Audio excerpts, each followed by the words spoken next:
So I'll pause for a minute and take you back to the very early morning of May 26th. Like many of you, I was in my basement. We knew the storms were coming, and we knew they were going to be severe. My administrator of public safety had called me earlier today and said, I feel funny about this one. You might want to watch this.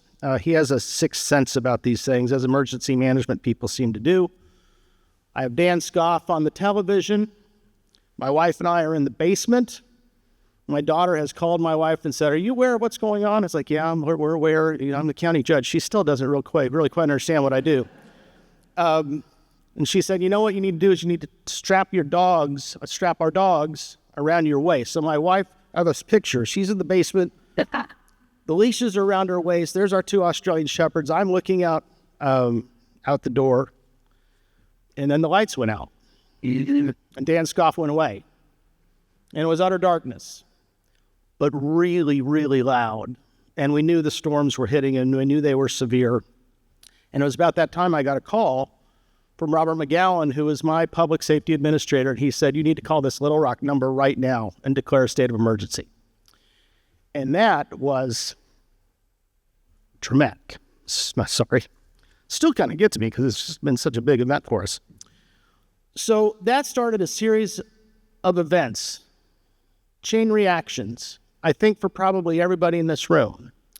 And coming out of my basement that morning, still, I don't know, it's like 2:30, running downtown as best I could. I had to drive over somebody's front yard. I live in Bentonville.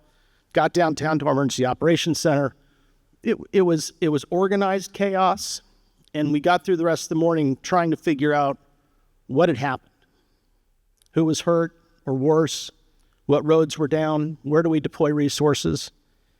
And it was an amazing night. And as the sun came up, what was even more amazing, and for the next few days and weeks and months, was the response of the nonprofit community, the community that's here today.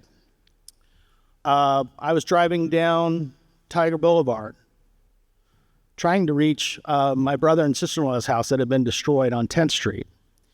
And there was an organized group from the Mormon Church there already digging that street out. I know Sheepdog Impact had already deployed. I knew the Red Cross was on the way.